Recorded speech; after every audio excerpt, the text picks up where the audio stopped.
Well, welcome back to Simple Truth. We are in the story of David, and we're in 1 Samuel chapter 26. We did verse 1. Now we're on to verse 2. It says this: So Saul arose and he went down to the wilderness of Ziph with 3,000 chosen men of Israel to seek David in the wilderness of Ziph. Saul encamped on the hill which is beside the road on the east of Jeshimon, but David remained in the wilderness. When he saw that Saul came after him into the wilderness, David sent out spies, learned that Saul had indeed come. David rose, came to the place where Saul had encamped, and David saw the place where Saul lay with Abner, the son of Ner, the commander of the army. Saul was lying within the encampment, while the army was encamped around him. There's a lot of little principles in this, right? When God is in this whole idea of revealing the hidden, right? There's a lot to be played in this. The whole concept of this is going to be another rung in the ladder of Saul giving over the kingship to David. And God knows that David has things to learn. One of the important things that David is learning is this whole idea about forgiveness. This whole idea that David declared that Saul was God's anointed and that he couldn't touch him. That's important because David's about ready to be the anointed in kingship. He's already been anointed. He's about ready to get the office, get what he wants. And he needs to have an understanding. What does that mean? He's going to see this played out in his own life. He's going to declare it in the Psalms, ask it in the Psalms, right? Hey, God, take care of my enemies. Hey, God, protect me, right? That's important for us to understand. That God, in the moment that you're in, he's trying to teach you something. If you're so busy talking, if you're so busy walking that you're not able to listen and learn from God, you're going to be doing the same lesson over and over and over again. But David finds himself in a place where he thought he was safe. The enemy constantly prowling, constantly seeking for a way to devour you and I. He does not give up. So you may think, I am safely hidden away here. I got my own little life and my own this and this and this. And I've thought that many times. And then the enemy finds you.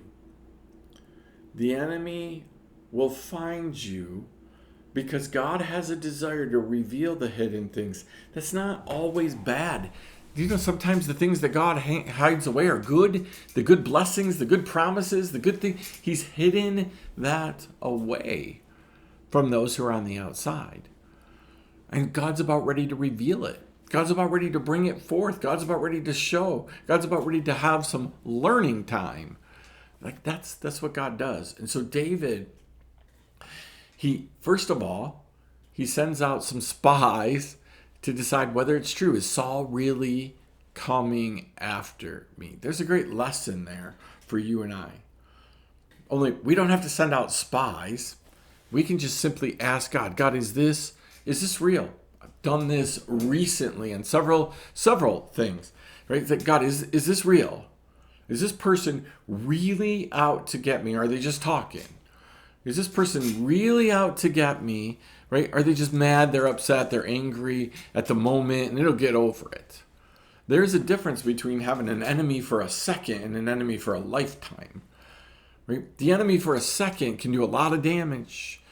Can do a lot of damage really, really quick. The enemy for a lifetime, these are the people that sit around and they plot. And they try to figure out how to get you. The first, they react to something. They're just mad, they're just angry, and they can blow up your life. But it's not because they've sat around trying to figure out how to get you. We were telling the story this morning about the bear, that attacked a woman, and it was waiting outside her door for her to come out. Now, you can argue like, no, it's just a coincidence and all those things. I don't really care.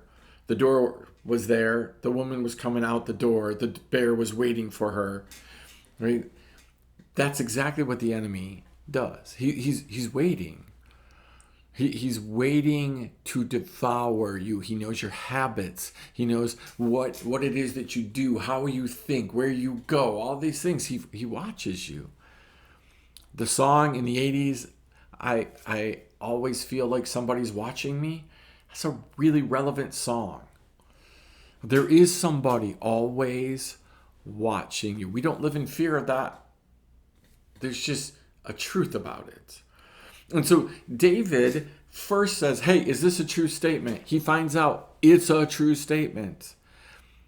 Number two, in the past, David has ran away from these moments. David has gone and hidden. He moved. Right? He kept moving around the mountain the last time. This time, it's a little different.